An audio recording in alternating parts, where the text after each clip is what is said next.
Dari kitab Galatia kita bisa melihat sisi lain dari Paulus, di mana dia banyak mengalami tekanan dan tentangan.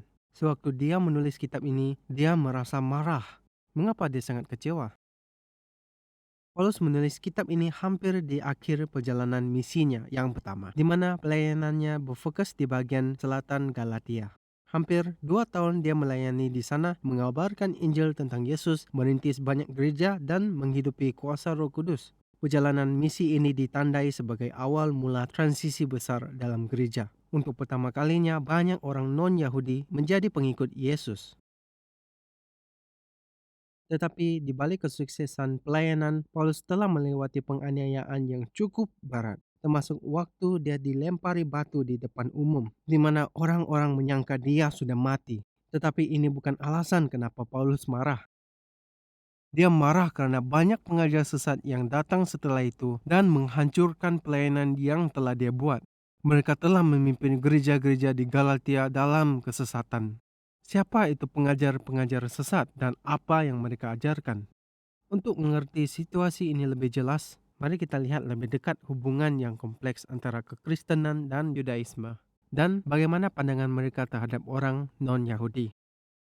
Di abad pertama, agama Yahudi melihat orang non-Yahudi sebagai orang yang berdosa dan najis, dan berhubungan dengan mereka adalah hal yang tidak dapat diterima.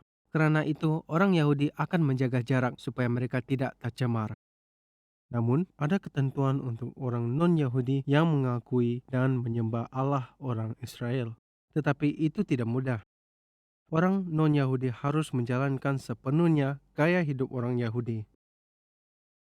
Maksudnya, mereka perlu dibaptis, untuk lelaki harus disunat, dan mereka harus mengikuti hukum-hukum Musa, terutamanya soal makanan dan tata cara keagamaan. Persyaratan ini menjadi terlalu sukar untuk diikuti orang non-Yahudi. Jadi, sangat sedikit orang yang berpindah kepercayaan kepada agama Yahudi. Beberapa orang non-Yahudi, mereka mengambil jalan tengah. Mereka mengaku Allah orang Israel, dibaptis, tapi tidak mau disunat. Orang non-Yahudi ini disebut orang yang takut akan Allah. Dan meskipun mereka menghadiri rumah ibadat Yahudi dan ramah terhadap orang-orang Yahudi, dari perspektif orang Yahudi mereka masih dianggap najis. Dengan Yesus, semua hal ini berubah. Setelah kematian dan kebangkitannya, murid-murid Yesus dipenuhi kuasa Roh Kudus untuk memberitakan Injil dengan keberanian kepada semua orang.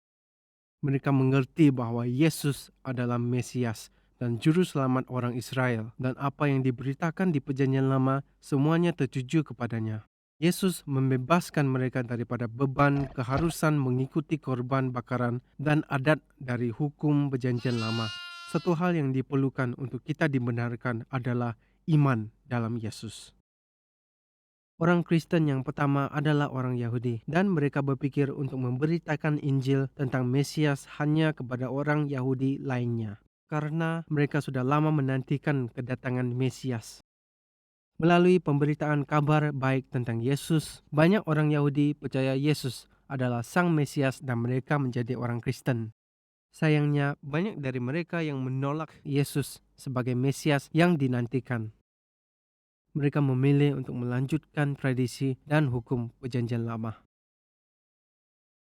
Karena itu, hubungan antara orang Yahudi dan orang Kristen menjadi tegang. Tapi ada satu hal yang luar biasa.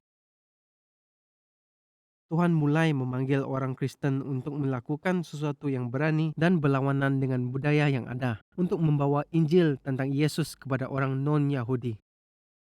Dengan melangkah dengan iman dan ketaatan, banyak orang non-Yahudi menjadi pengikut Yesus dan bergabung dalam komunitas orang percaya. Seiring berjalannya waktu, orang percaya non-Yahudi menjadi lebih banyak dibandingkan dengan orang Yahudi yang percaya di dalam gereja. Semakin banyak orang non-Yahudi menjadi Kristen, beberapa orang Yahudi Kristen mulai kecewa. Bahkan setelah mereka menjadi pengikut Kristus, mereka tetap melanjutkan tradisi Yahudi mereka supaya bisa memisahkan diri dari orang non-Yahudi. Jadi sekarang apakah mereka harus menerima non-Yahudi begitu saja? Bagaimana pemikiran orang Yahudi lainnya? Mereka takut ditolak atau bahkan dianiaya karena bersahabat dengan orang non-Yahudi. Jadi, apakah harus mereka lakukan? Karena rasa takut, mereka kompromi pesan Injil. Mereka memutuskan bahwa iman dalam Yesus saja tidak cukup untuk memiliki hubungan dengan Tuhan. Mereka diajar bahwa kebenaran di hadapan Tuhan didapati melalui iman dalam Yesus ditambah melalui hukum Taurat. Mereka menghendaki orang non-Yahudi yang mau mengikut Yesus harus juga mengikuti proses hukum konversi Yahudi. Artinya, orang non-Yahudi harus berpindah agama Yahudi dahulu sebelum menjadi pengikut Yesus. Inilah kenapa banyak pengajar sesat disebut kelompok orang bersunat atau penganut Yudaisme. Jadi, apa yang mereka lakukan selanjutnya? Setelah Paulus merintis gereja di suatu kota, lalu berpindah ke lokasi lain, mereka datang ke kota itu dan menyerang kredibilitas Paulus. Mereka mengklaim bahwa Paulus bukanlah rasul sejati, tapi pengajar sesat yang mengajar Injil tidak lengkap kepada mereka.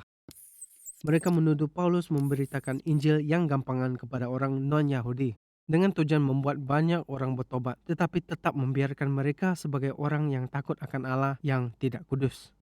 Mereka kemudian akan mengajar gereja baru ini sesuatu yang tidak diajarkan oleh Paulus, yang mereka sebut sebagai Injil yang benar. Mereka memiliki pengaruh yang kuat di gereja mula-mula, menyesatkan petobat baru kepada apa yang Paulus sebut di surat ini sebagai Injil lain. Jadi kenapa Paulus marah?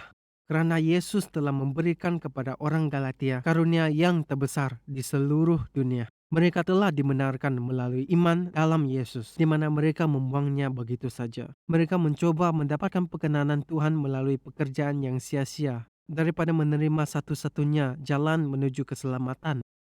Sekarang kita telah mengetahui latar belakang dan bagaimana penganut Yudaisme kompromi dengan pesan Injil. Bagaimana hal ini menolongmu membaca kitab Galatia? Apa pesan Paulus kepada jemaat di Galatia dan bagaimana kita bisa menghidupinya sekarang? Ketika kita betul-betul belajar untuk berdiri teguh dalam iman dan berjalan di dalam kemerdekaan yang Tuhan berikan untuk kita, ini adalah efek Galatia. Terima kasih sudah menonton video ini. Kami memiliki beberapa pertanyaan di bawah yang dapat menolong Anda untuk menerapkan kitab ini lebih dalam. Jika Anda menyukai video ini, klik like dan bagikan kepada teman-teman Anda. Dan jangan lupa juga untuk di-subscribe.